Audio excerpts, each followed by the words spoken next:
ప్రియమైన సోదరి సహోదరులారా, ఇప్పటివరకు మనము తండ్రి అయిన దేవుణ్ణి రెండు భాగాలు జరిగించి మహిమపరిచాం. అలాగే ఆరాధనలో మూడవ భాగం ద్వారా కూడా మహిమపరిచి ఆయన నామానికి కీర్తిని మనం తీసుకొద్దాం. చాలా సంతోషం. ఈ సమయంలో పరిశుద్ధ గ్రంథములో నుంచి మరొక అమూల్యమైన సెన్సేషనల్ టాపిక్ని మనము తెలుసుకుందాము.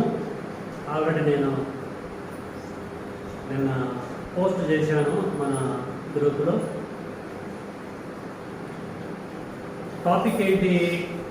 సృష్టికర్తను ఆరాధించుట. మన అంశము సృష్టికర్తను ఆరాధించుట. ఈ టాపిక్ మీద ప్రపంచ క్రైస్తవులలో భిన్నాభిప్రాయాలు ఉన్నాయి.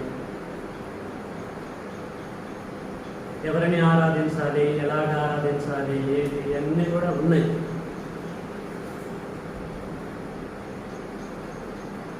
సో ఇలాంటి పరిస్థితులలో మనము కొన్ని వాస్తవాలు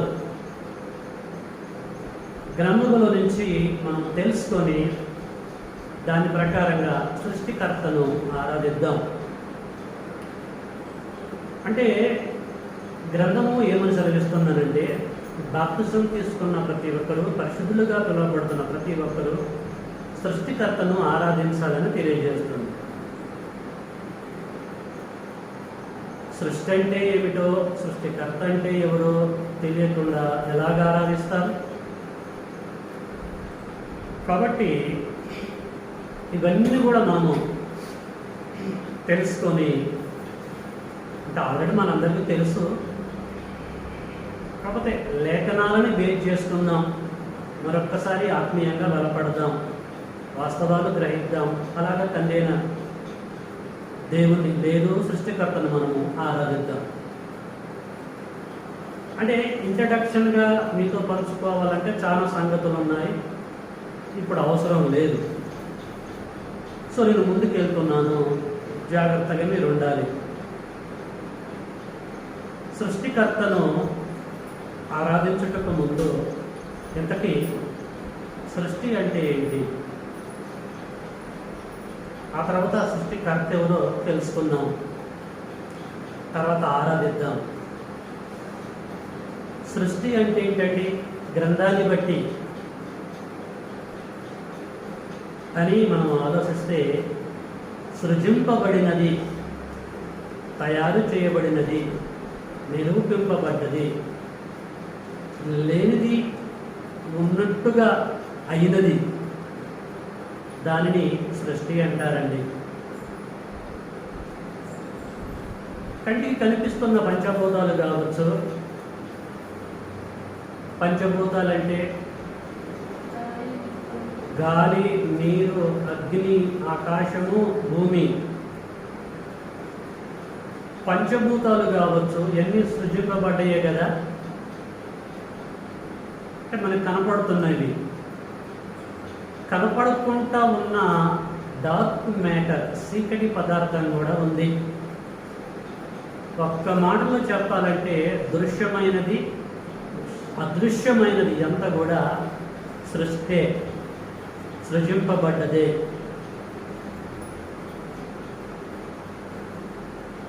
రైట్. సృష్టి అంటే ఏంటో కొంత ఇన్ఫర్మేషన్ మనము తెలుసుకున్నాము. మరి ఈ సృష్టిని కలగజేసిన, తయారు చేసిన, నిర్మించిన సృష్టికర్త ఎవరు అనేది మనము జ్ఞానయుక్తంగా ఆలోచించాలి.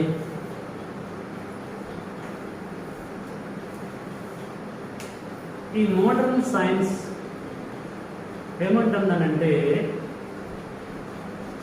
ఈ సృష్టి ఎలాగ పుట్టింది, ఎవరి వలన పుట్టింది అని అంటే వారు చెప్పేది ఏంటంటే బిగ్ బ్యాంగ్ థియరీ వలన. బిగ్ బ్యాంగ్ థియరీ, ఆ థియరీ ఏం చెప్తుందంటే ఈ సృష్టి పెద్ద శబ్దము వలన ప్రారంభంలో సృష్టి ఆవిర్భావం జరిగింది. పెద్ద పేలుడు వలన లేక శబ్దము వలన బిగినింగ్లో ఈ సృష్టి అనేది ఆవిర్భవించిందండి. ఇందులో నక్షత్రాలు ఉండొచ్చు, గ్రహాలు ఉండొచ్చు, పంచభూతాలు ఉండొచ్చు, ఏదైనా సరే. ఈ శబ్దం వలన, పెద్ద పేలుడు వలన ఈ సృష్టి ఆవిర్భావం జరిగింది. కాబట్టి ఈ సృష్టి పుట్టడానికి కారకులు, కర్త ఏమిటి అని అంటే పెద్ద శబ్దము అని చెప్పేసి ఏ మోడర్న్ సైన్స్ చెప్తూ ఉంటుంది. దాన్ని యాక్సెప్ట్ చేస్తున్న వారు ఉన్నారు, రిజెక్ట్ చేస్తున్నటువంటి వారు ఉన్నారు. యాజ్ ఏ క్రిస్టియన్గా, యాజ్ ఏ క్రైస్తవులుగా, దేవుని పిల్లలుగా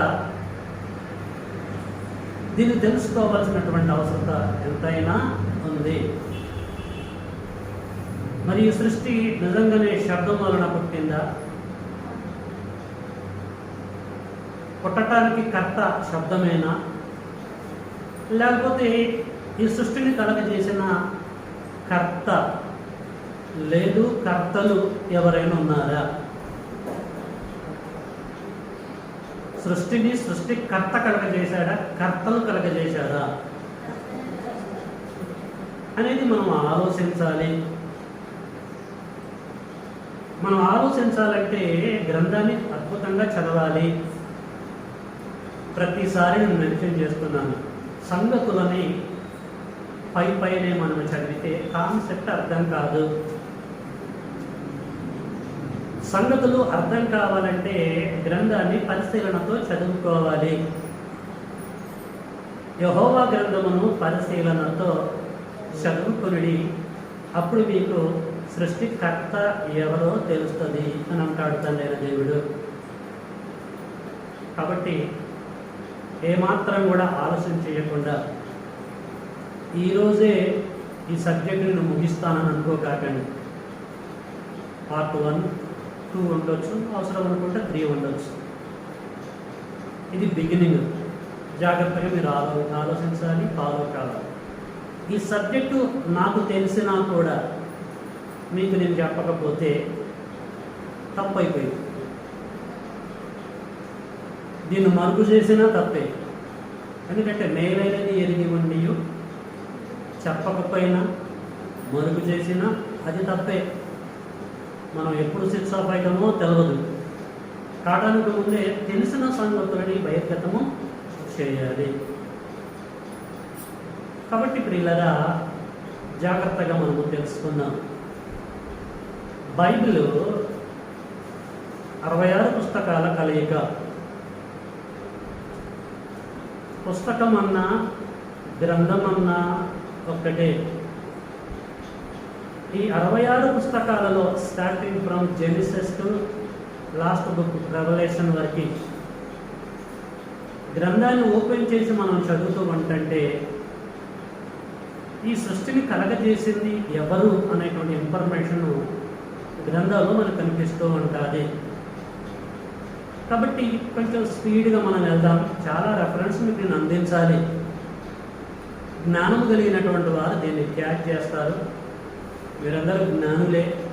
క్యాచ్ చేస్తూ పరిశీలిస్తూ ముందుకు వెళ్ళాలని ప్రేమతో మీ అందరికీ తెలియజేస్తున్నాను. అంటే ప్రతి లేఖనాన్ని డెప్త్గా నేను వెళ్ళి విశ్లేషించాలనంటే సమయం సరిపోదు. లైట్గా టచ్ చేసుకుంటూ వెళ్తున్నాను ఓవరాల్గా. దాన్ని మీరు ఫీల్ చేసుకోండి.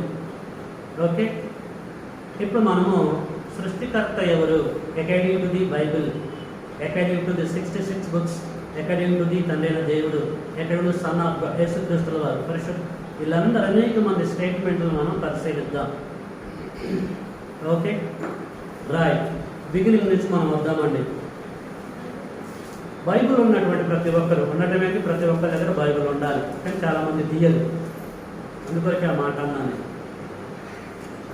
ఈ సమయంలో మనము స్టార్టింగ్ బుక్ నుంచి మనం పరిశీలించుకుంటూ వెళ్దాం. ఆదికాండము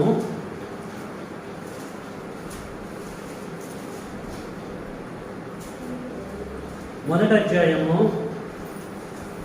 నేనే చదువుతున్నాను, మీరేం తొందరపడి చదవకాకండి, భావాన్ని గ్రహించండి. ఆదికాండం 1వ అధ్యాయం 1వ వచనం. ఇట్స్ ఇంపార్టెంట్ సబ్జెక్ట్, ప్రతి ఒక్కరు రికార్డ్ చేసుకోవాలి. సృష్టికర్త ఎవరు? ఆదియందు దేవుడు భూమిని ప్లస్ ఆకాశములను సృజించెను. సృజించినటువంటి వ్యక్తిని సృష్టికర్త అంటారు. సృష్టికర్త ఎవరు అని మనసులో పెట్టుకొని గ్రంథాన్ని అన్వేషిస్తుంటే ఇక్కడ ఒక మాట మనకు కనపడ్డది. ఆదిలో అంటే ప్రారంభంలో దేవుడు భూమి ఆకాశములను సృజించెను అని ఉంది. అంటే ఆయన సృష్టికర్త. దేవుడు సృష్టికర్త అని ఎవరు చెప్తున్నారు? ఆదికాండాన్ని ఎవరు రచించారు? మోషే గారు చెప్తున్నారు. దేవుడు ఆదిలో దేవుడు భూమిని ఆకాశమును సృజించను అని అంటున్నారు. చాలామంది ఈ పదాన్ని బేస్ చేసుకొని దేవుడు అంటే ఇది సింగులర్ వర్డ్ కాదండి, ప్లూరల్ వర్డ్ అని అంటారు. ఒకవేళ దేవుడు అనేటువంటి మాటలో బహుళత్వం ఉండటమే కరెక్ట్ అయితే మోషే గారు ఏమన్నది? ఆదియందు దేవుడు భూమి ఆకాశములను సృజించెను అనాలా, సృజించారు అనాలా? దేవుడు అంటే బహువచనం అయినప్పుడు సృజించారు అనాలి. సృజించెను అంటున్నాడేంటి అంటే సత్యవాక్యమును సరిగా విడగొట్టాలి. Rightly dividing the word of God. ఇంగ్లీష్లో దేవుడు అంటే సింగులర్ వర్డే తప్ప ప్లూరల్ వర్డ్ కాదు. ఇన్ కేస్ అదే అయితే సృజించారు అని చెప్పేసి అనాలి. కాబట్టి మోషే గారి యొక్క మదిలో సృష్టికర్త ఎవరని కన్ఫర్మ్ చేస్తున్నాడు? దేవుడు అని చెప్పేసి అంటున్నాడు. దేవుడు అంటే ఈయన ఎవరు? యెహోవా దేవుడు, తండ్రి అయిన దేవుడు సృష్టికర్తగా ఉండి సృజించుడు అని చెప్పేసి అంటున్నాడు. మరి దేవుడు భూమిని ఆకాశాన్ని సృజిస్తే అకార్డింగ్ టు ఈ స్టేట్మెంట్ భూమికి ఆకాశానికి మధ్యలో ఉన్న పదార్థ రాశిని, సముద్రాలని, మానవ జాతిని, చెట్లని, వీటన్నిటిని కలగజేసింది ఎవరు? రెండింటిని మెన్షన్ చేశాడు కదా. What about them? వాటిని కలగజేసింది ఎవరు? వాటిని కలగజేసింది కూడా తండ్రి అయిన దేవుడే. మీరు కీర్తనల గ్రంథంలోకి వెళ్తే ఈ ఇన్ఫర్మేషన్ తెలుస్తుంది. అక్కడికి వెళ్తాను నేను. ఓకే, సృష్టికర్త ఎవరు అని అంటే తండ్రి అయిన దేవుడు అన్నట్టుగా తేటతెల్లమవుతుంది. ఆదికాండము 14వ అధ్యాయంలోనికి వెళ్దాము. ఆదికాండము 14లో అబ్రహాం యొక్క సహోదరుడి కుమారుడు లోతు చెరపట్టుకొని పోయినప్పుడు, అంటే చెరలోకి వెళ్ళినప్పుడు, అక్కడ ఉన్నటువంటి అన్యరాజులు అతను తీసుకెళ్ళినప్పుడు ఆయన ఇన్ఫర్మేషన్ తీసుకుని వస్తున్న మూమెంట్లో అక్కడ షాలోము రాజు జరగడం జరిగింది. మెల్కీషెదెక్ అబ్రహాముని కలుసుకోవటం అక్కడ జరిగి మెల్కీషెదెక్ అబ్రహాముని ఎలాగ బ్లెస్ చేస్తూ ఏమంటున్నాడో చూద్దాం. ఆదికాండము 14వ అధ్యాయము 19వ వచనం. అప్పుడు అతడు అబ్రహాముని ఆశీర్వదించి ఆకాశమునకును భూమికిని సృష్టికర్తయును సర్వోన్నతుడైన దేవుని వలన అబ్రహాము ఆశీర్వదింపబడును గాక అన్నాడు. మెల్కీషెదెకు అబ్రహామును ఆశీర్వదిస్తున్నప్పుడు సృష్టికర్త అన్నాడా, సృష్టికర్తలు అన్నాడా?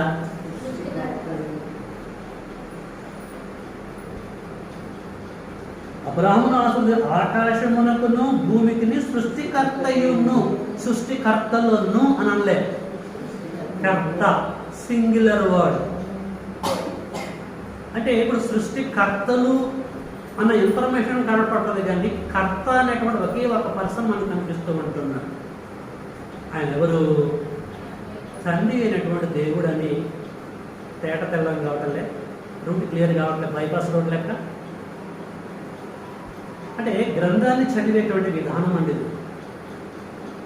చాలామంది చదివే విధానంలో చదవక అక్షరార్థంగా తెలియజేసుకొని ఇతరులెవరు బోధించిన సంగతులు మనసులో పెట్టుకొని అర్థం చేసుకోవడాన్ని బట్టి వాస్తవము అపార్థానికి గురైపోతూ ఉంటుంది. కాబట్టి మెల్కీషెదెకు యొక్క మధ్యలో సృష్టికర్త ఎవరు అని అంటున్నాడంటే దేవుడైన యెహోవా అని కన్ఫర్మ్ చేస్తున్నాడు. ఓకే, మెల్కీషెదెకు అయిపోయిన తర్వాత అబ్రహాం ఏమంటున్నాడు? ఆ టైంలో అబ్రహాం యొక్క స్టేట్మెంట్ని కూడా మనము చూడాలి. ఏమండి, ఒక కాన్సెప్ట్ మనకు అర్థం కావాలంటే, ఒక విషయము మనం గ్రహించాలంటే ఇద్దరు ముగ్గురు సాక్ష్యాన్ని మనం బేస్ చేసుకోవాలి. ఒక విషయాన్ని కన్ఫర్మ్ చేయాలంటే ఇద్దరు ముగ్గురు చెప్పాలి. ఇద్దరు ముగ్గురు చెప్తే దట్స్ ఎనఫ్. ఎక్కువ మనం చూడాల్సిన అవసరం లేదు. అయినా ఈరోజు మనం ఎక్కువ మందిని టచ్ చేస్తున్నాం, అందరినీ కొడుతున్నాం. సృష్టికర్త ఎవరు తండ్రి, ఎవరండి ఒకసారి చెప్పండి అని చెప్పేసి అందరినీ విజిట్ చేస్తున్నాం. ఇప్పుడు మోషే తండ్రి అయిన దేవుడు అన్నాడు, మెల్కీషెదెకు తండ్రి అయిన దేవుడు అన్నాడు. ఇక్కడ అబ్రహాం ఏమన్నా రూట్ మారుస్తున్నాడా? చూద్దాం. దీని గురించి లేఖనం ఏమంటుంది? 23వ వచనం, అదే అధ్యాయము 23.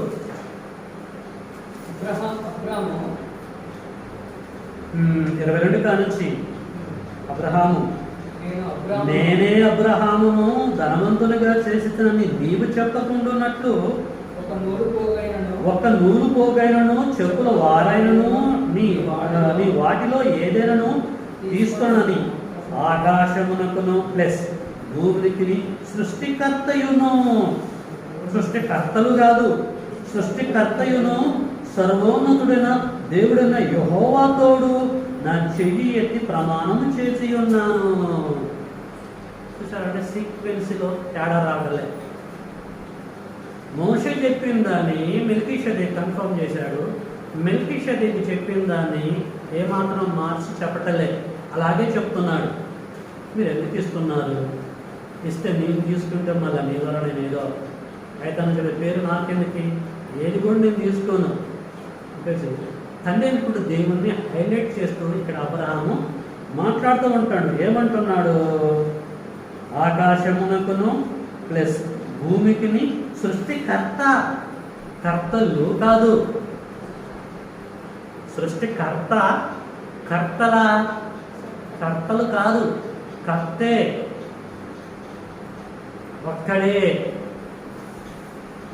ఒక్కడే సింగిల్ హ్యాండ్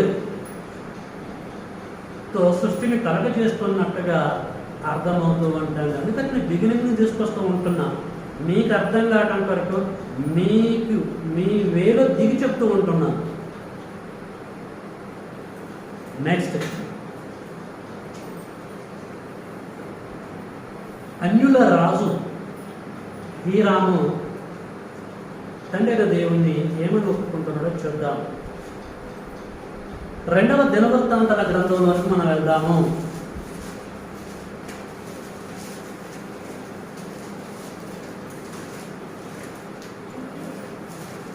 దినవృత్తాంతముల 2వ గ్రంథము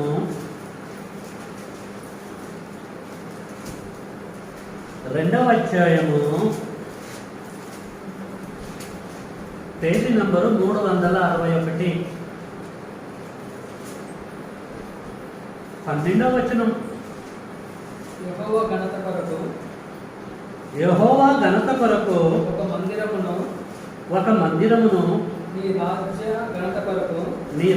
ఘనత కొరకు ఒక నగరును కట్టించుటకు తగిన జ్ఞానమును తెలివియు గల బుద్ధిమంతుడైన కుమారుణ్ణి రాజైన దావీదునకు దయచేసిన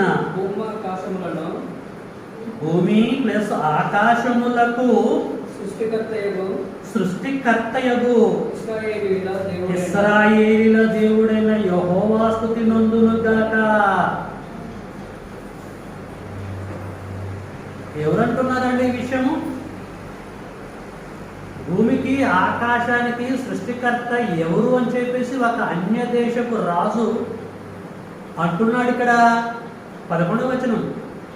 అప్పుడు యేసుబాబు, అప్పుడు తూరు రాజైన హీరాము సొలొమోనుకు రాసి పంపిన ఉత్తరంలో ఈ విషయాన్ని కన్ఫర్మ్ చేస్తున్నాడు.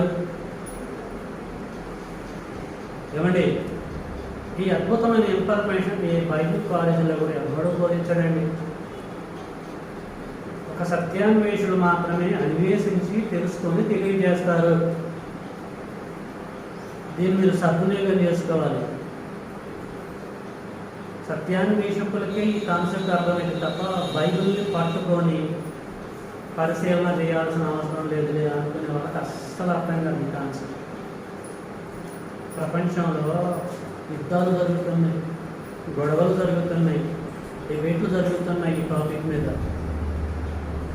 మీకు తెలుసా విషయం?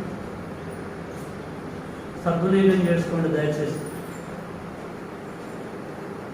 ఆత్మ సంఘములతో చెప్పుచున్న మాట మనకు చెవులు ఉన్నాయి, వినును గాక అంట నేను అన్నాను.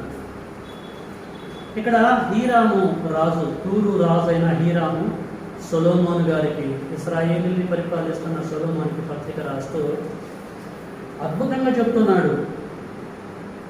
భూమి ఆకాశములకు సృష్టికర్త యగు, సృష్టికర్తలు యగు అని అంటలే, ఫ్లోరల్ వర్డ్ వాడలే, సింగ్యులర్ వర్డ్. అంటే హీరాముకి ఎలాగ తెలుసు? ఆయనకంటే రాజు ఆయన సబ్జెక్ట్ ఉన్నాడు, పరిశీలించాడు.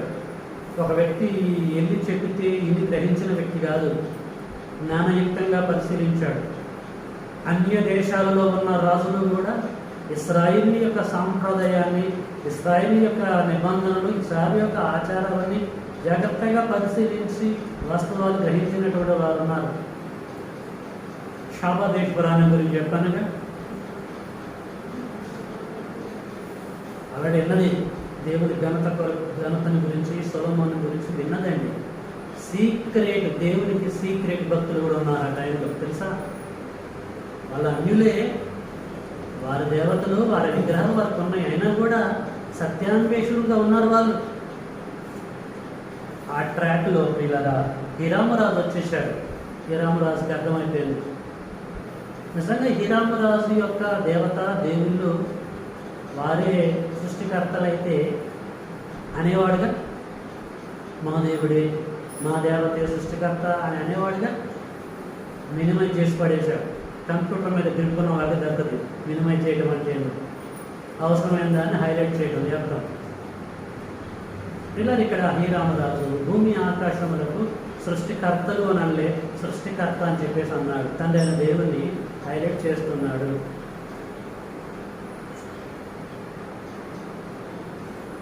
మరొక లేఖనం చూస్తున్నాం. ఇప్పుడు దేవుడే, తండ్రి అయిన దేవుడే డైరెక్ట్ అయిపోయి ఏమంటున్నాడో యెషయా ప్రవక్త ద్వారా చూద్దాం. యెషయా గ్రంథము 43వ అధ్యాయంలోకి వెళ్దాం.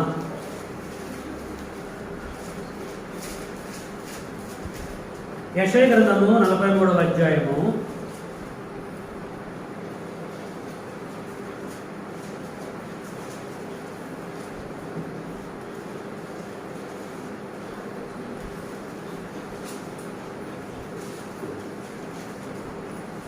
15. 15 యెహోవానగు నేనే, మేమే కాదు. నేనే.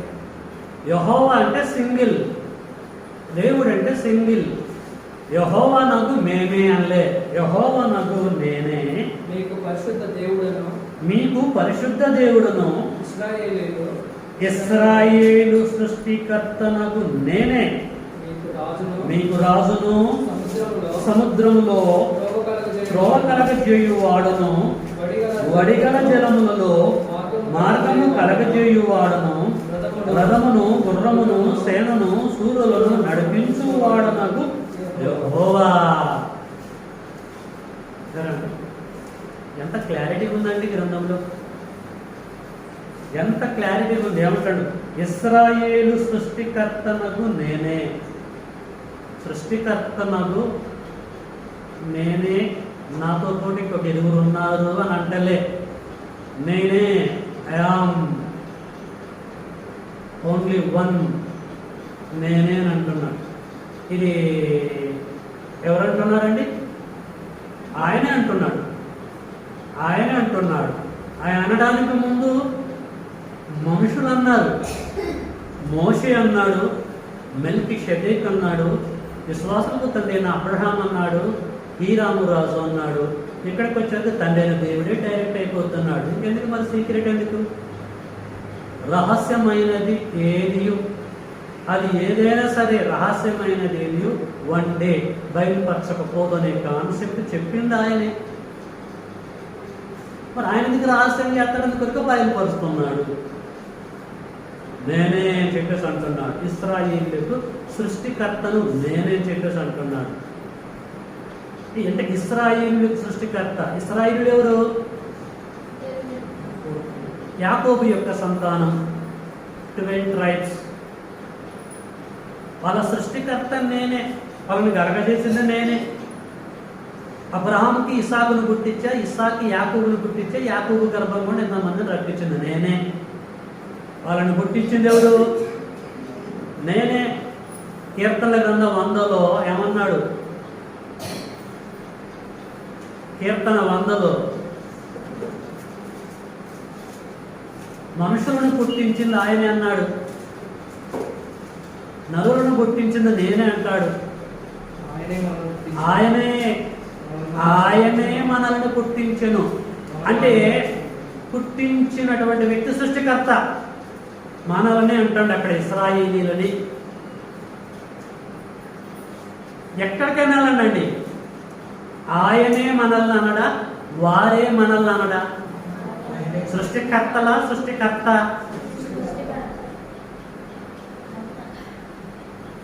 ప్రియమైన దేవుని బిడ్డలారా, జాగ్రత్తగా ఆలోచించండి. మీరు గ్రహించాలని ప్రేమతో కోరుతూ ఉంటున్నాను. 18వ వచనం, మునుపటి వాటిని 45వ అధ్యాయము యెషయా గ్రంథము 45వ అధ్యాయము. ఆకాశములకు ఏనా నేను చెప్పానా? 45:11 ఇశ్రాయేలు పరిశుద్ధ దేవుడకు పరిశుద్ధ దేవుడు సృష్టికర్త అయిన ఇశ్రాయేలు పరిశుద్ధ దేవుడకు సృష్టికర్త అయిన యెహోవా ఈ మాట సెలవిచ్చుచున్నాడు. ఇక్కడ కూడా ఏమంటాడండి? ఇశ్రాయేలు పరిశుద్ధ దేవుడకు సృష్టికర్త అయిన, సృష్టికర్తలు అయినా అని అంటలేదు. పరిశుద్ధ దేవుడకు, దేవుడు అంటే ఒకవేళ ఫుల్లర్ వర్డ్ అయితే ఏమన్నా ఉండాలి? ఇశ్రాయేలు పరిశుద్ధ దేవుడకు సృష్టికర్తలైన అని ఉండాలి. మరి లేదే, సృష్టికర్త అయిన యెహోవా ఈ మాట సెలవిస్తున్నాడు. యెహోవే ఈ మాట సింగిల్గా సెలవిస్తున్నాడు అని రాయబడ్డది. కాబట్టి దేవుడు తండ్రి యెహోవా ఆయన సృష్టికర్త అని గ్రంథాన్ని మనం పరిశీలన చేస్తూ ఉంటే అర్థమవుతూ ఉంటుంది ప్రియులారా. అలాగే 18వ వచనం కూడా మనం చదువుకుందాం. 45:18 ఆకాశములకు ఆకాశములకు సృష్టికర్తయగు యెహోవాయే దేవుడు. ఆకాశములకు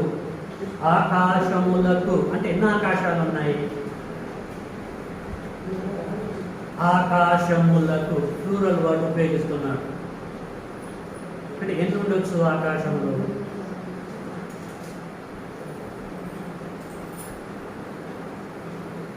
ఆకాశమా పరమాకాశములారా యెహోవాను స్తుతించుడని కీర్తన గ్రంథంలో రాయబడ్డది. మొదటి ఆకాశము, రెండవ ఆకాశము, మూడవ ఆకాశము. ఆకాశాలు 3 కనపడతాయి. ఇంకా గ్రంథాలను చదువుతుంటే మనకి ఆకాశములు కనిపిస్తూ ఉంటాయి. ఆకాశములు అనే సబ్జెక్ట్ ఇప్పుడు చెప్తే కరెక్ట్ కాదు, మీకు తర్వాత చెప్తారు, ఎందుకంటే సికాక్ అయిపోయింది. ఇక్కడ ఏముంటుందంటే ఆకాశములకు సృష్టికర్తయకు యెహోవాయే దేవుడు. యెహోవాయే సింగులర్ వర్డ్, యెహోవాయే దేవుడు. ఆయన దేవుడే కాదు, సృష్టికర్త.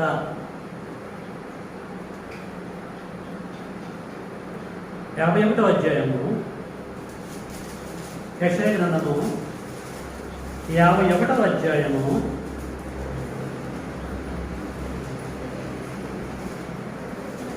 13.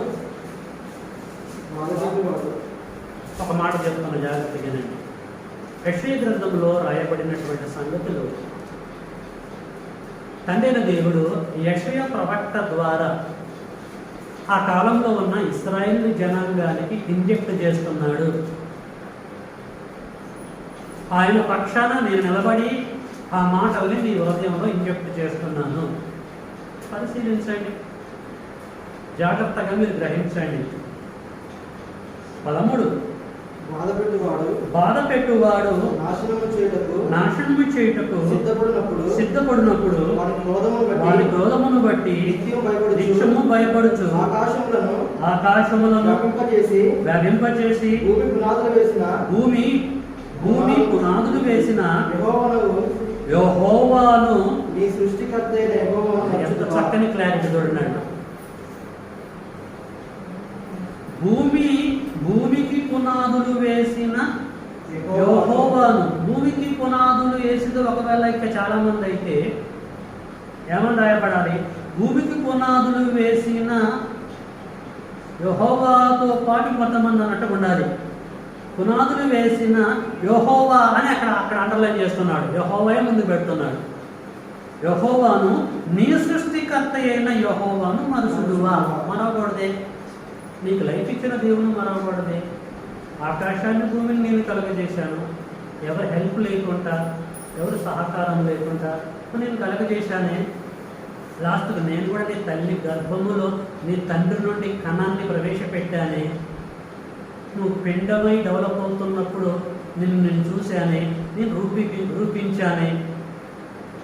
నా కన్నులు నిన్ను చూసాయే. 9 నెలలు ఉన్నావు, లోకానికి వచ్చావు కదా, నువ్వు గ్రహించవా అన్నది కాన్సెప్ట్. దావీదు గారు ఏం ప్రార్థన చేశాడు? కీర్తన 139లో నేను పిండమునై ఉండగా నీ కన్నులు నన్ను చూసాను. నీ కన్నులు కొట్టమే, నీ కన్నులు నన్ను చూసాను అని ఉండాలి సృష్టికర్తలైతే. ఒకసారి అక్కడికి వెళ్దామా? బాగుంటుంది. కీర్తనల గ్రంథము 139.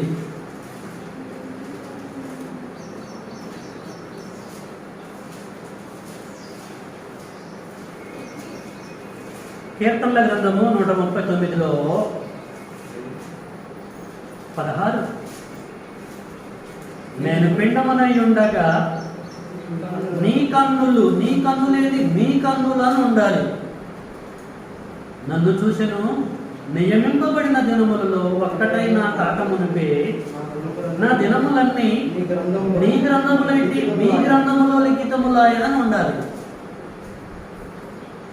మీ గ్రంథములో లిఖితములాయన ఉండాలి. అలా లేకుంటే నీ గ్రంథములో లిఖితములాయన. దేవా నీ తలంపులు అని అంటున్నాడు. తలంపులు ఆయనవి. మనుషుల పట్ల ప్రణాళిక కలిగింది ఆయన. అవునా కదా? మనుషులు పుట్టాలని ప్రణాళిక చేసింది ఎవరు? ప్లానర్ ఎవరండి? ఎఫెసు పత్రిక మొదటి అధ్యాయము 4-6లో ప్రణాళిక తండ్రిది. సృష్టికర్త, డిజైన్ చేసింది ఆయన, మూలం ఆదిలో చేశాడు. మళ్ళీ చదవండి, యెషయా గ్రంథము 51వ అధ్యాయము 13వ వచనం. బాధ పెట్టువారు నాశనం చేయడం సిద్ధపడినప్పుడు ఆ, వాని క్రోధమును బట్టి ఆ, నిత్యం భయపడుచు ఉమ్, ఆకాశమును వ్యాపింపజేసి ఆ, భూమి పునాదులు వేసిన భూమి పునాదులు వేసిన యెహోవాను, నీ నీ సృష్టికర్త అయిన యెహోవాను మరచుదువా? మరవద్దు మనము. Until our death. యేసు వచ్చేంత వరకు, మనం సచ్చేంత వరకు మన సృష్టికర్త అయిన యెహోవాను మరవకూడదు. యెషయా గ్రంథము 40వ అధ్యాయము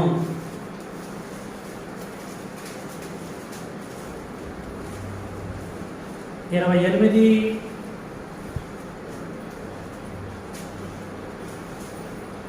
29. నీకు తెలియలేదా? నీకు కనీసం కాన్సెప్ట్ జ్ఞానం లేదా అని అర్థం చేసుకోవాలి. ఇక్కడ నీకు తెలియలేదా? నీవు వినలేదా? నువ్వు ఎప్పుడు కూడా వినలేదా? భూదిగంతములను గురించిన యెహోవా. ఏమండి, ఎక్కడైనా ఏ రెఫరెన్స్కి వెళ్ళినా కూడా ఏమన్నా ఏ రెఫరెన్స్ అని అడ్డొస్తుందా అండి? అడ్డుబండగా మనం కనపడుతుందా? నీకు తెలియలేదా? Question mark. నీవు వినలేదా? నువ్వు వినలేదా? Question mark. ఏంటది? భూదిగాంతములను సృజించిన, అంటే సృష్టికర్త యెహోవా, నిత్యుడగు దేవుడు. ఆయన నిత్యుడగు దేవుడు. ఆయన సొమ్మసిల్లడు. ఆయనకున్నటువంటి క్యారెక్టర్ ఏంటంటే ఏం తయారు చేసినా, దేన్ని పుట్టించిన సొమ్మసిల్లడు, అలయడు. నువ్వు అలయడు. ఆయన ఆయన జ్ఞానమును శోధించుట సాధ్యము. మనం పని చేస్తే అలసిపోతాం, చేత కాదు, పడుకుంటున్నాం, అవునా కాదు? ఆరాధనలో 1.5 గంటల సేపు కూర్చోవడానికి ఆవలిస్తాం. ఆవలిస్తామని తెలుసుగా, చేతులు వెనకాల పెట్టుకొని నిద్రపోతాం. తర్వాత సంగతిగా నేను బెడ్ షీట్ ఉంటే పండుకుందాం అనిపిస్తుంది మీకు. చాలామంది అలా చేస్తారండి, సాపాలు తెచ్చుకుంటారు ఇంటికాని వచ్చేటప్పుడు. అంటే జోలపాట పాడినటువంటి కొంతమందికి ఉయ్యాల్లో పిల్లల్ని పడుకోబెట్టి ఊపుతున్నప్పుడు ఎలా ఉంటుంది పిల్లలకి, అలా ఉంటుంది తండ్రి యొక్క సన్నిధిలో కొద్దిమందికి. అందుకొరకే నీవు దేవుని మందిరమునికి పోవునప్పుడు నీ ప్రవర్తన జాగ్రత్తగా చూసుకో అన్నాడు ప్రసంగి 5:1 వెనక రాశారు. ఎలాక్ట్గా ఉండాలి, జాగ్రత్తగా ఉండాలి. కాన్సెప్ట్ అర్థం కావాలంటే ఏమన్నాడండి? నీకు తెలియలేదా? నువ్వు వినలేదా? భూదిగాంతములను సృజించిన యెహోవా, సృజించిన అంటే సృష్టికర్త అనే కాన్సెప్ట్ నీకు తెలవదా? నువ్వు ఎప్పుడు వినలేదా? ఇక ఇప్పుడు మనం విన్నాం, ఆది కాండం కానీ చిన్నాం, సృష్టికర్త ఎవరో మోసే చెప్పిన కానీ సేవ్ చేసుకోవాలి మన హార్ట్లో కొన్ని సబ్జెక్టులు. మరి ఎక్కడికి వెళ్ళినా కూడా కాన్సెప్ట్ చెప్పరండి, కాంప్రమైజ్తో చెప్తారు. మనకొద్దు, ఎప్పుడు చచ్చిపోతామో తెలవదు, 6 ఆఫ్ ఎప్పుడైతామో తెలవదు. కానీ మేమైనా తెలియ ఉండి చెప్పకపోతే తప్పు, విన్న తర్వాత పరిశీలించకపోయినా తప్పే, పాటించకపోయినా తప్పే, ఆరాధించకపోయినా తప్పే. కాబట్టి మీరు వినలేదా? మీరు ఎప్పుడు గ్రహించలేదా? స్టార్టింగ్ ఫ్రమ్ జెనిసిస్ అనేక మంది సేవకులతో చెప్పించాను కదా సృష్టికర్త ఎవరో. ఇకనైనా గ్రహించండి. భూదిగాంతములను సృజించిన యెహోవా. నేను ఒక్కడనే, ప్లూరల్ వర్డ్ కాదు అని అంటున్నాడు. ఇర్మియా గ్రంథము 10వ అధ్యాయం పెద్ద పెద్ద ప్రవక్తల ద్వారా తెలియజేస్తున్నాడండి ఈ ఇన్ఫర్మేషన్. 10వ అధ్యాయము 12 నుంచి 16 వరకు. ఆయన తన బలము చేత, నేను 10 నుంచి నేను చదువుతున్నా చూడండి. ఇర్మియా గ్రంథం 10వ అధ్యాయము 10 నుంచి చదువుతున్న జాగ్రత్తగా మీరు చూడండి. యెహోవాయే నిజమైన దేవుడు, ఆయనే జీవం గల దేవుడు, సదాకాలము ఆయనే రాజు. ఆయన ఉగ్రతకు భూమి కంపించును, జనములు ఆయన కోపమును సహింపలేవు. మీరు వారితో ఇలాగ చెప్పవలను, ఆకాశమును భూమిని సృష్టింపని. ఆకాశమును భూమిని సృష్టింపని ఈ దేవతలు భూమి మీద ఉండకుండాను ఆకాశం కింద ఉండకుండాను నశించును. 1 డే 12. ఆయన అంటే ఆయన తన బలము చేత భూమిని సృష్టించెను. సృష్టికర్త ఆయన అంటే తండ్రి అయిన దేవుడు. ఆయనే, వారు కాదు. తన బలము చేత, వారి బలము చేత కాదు, తన బలము చేత భూమిని సృష్టించెను. తన జ్ఞానము చేత ప్రపంచమును స్థాపించెను. సృష్టికర్త అండి. సింగిల్గా సృష్టి కార్యాన్ని జరిగించాడు.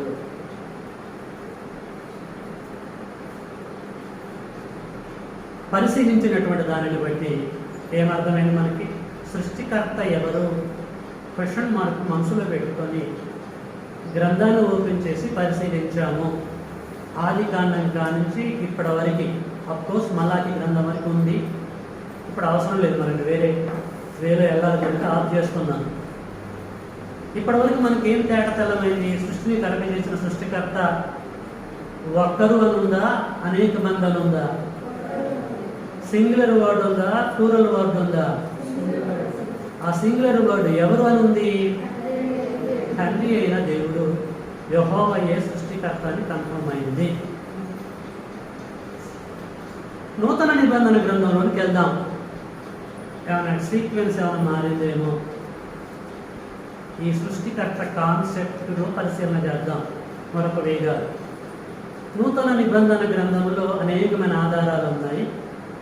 కొన్ని మాత్రమే చెప్తాను నేను, టైం అయిపోతుంది.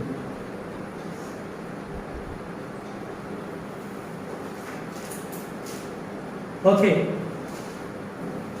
రోమపత్రిక 1వ అధ్యాయంలోకి వెళ్దాం.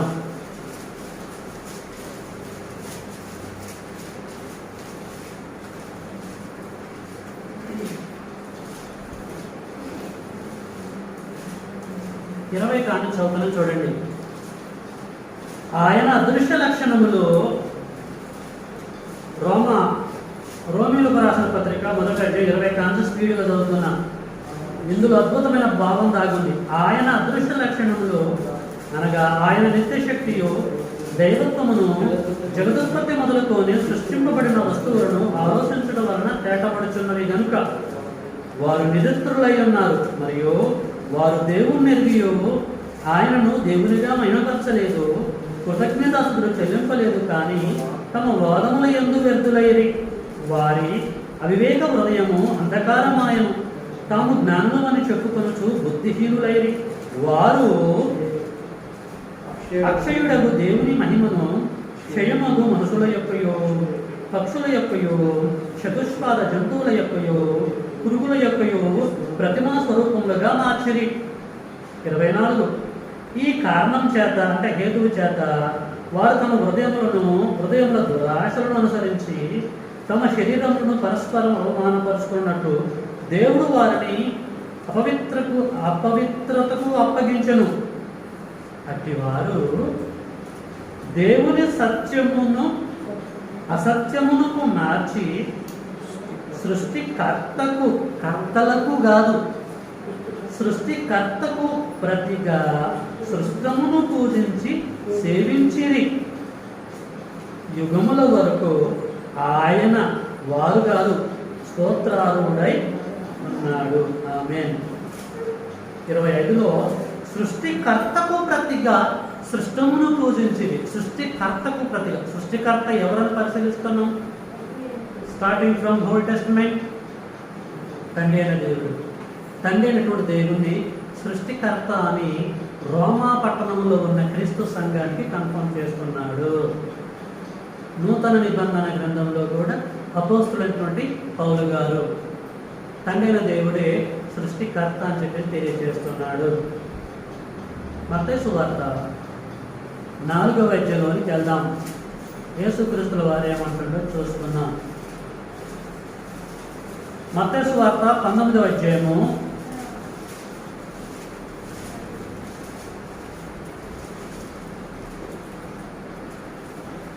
21 మొదటి నుంచి 4 వరకు చదువుతున్నాం చూడండి.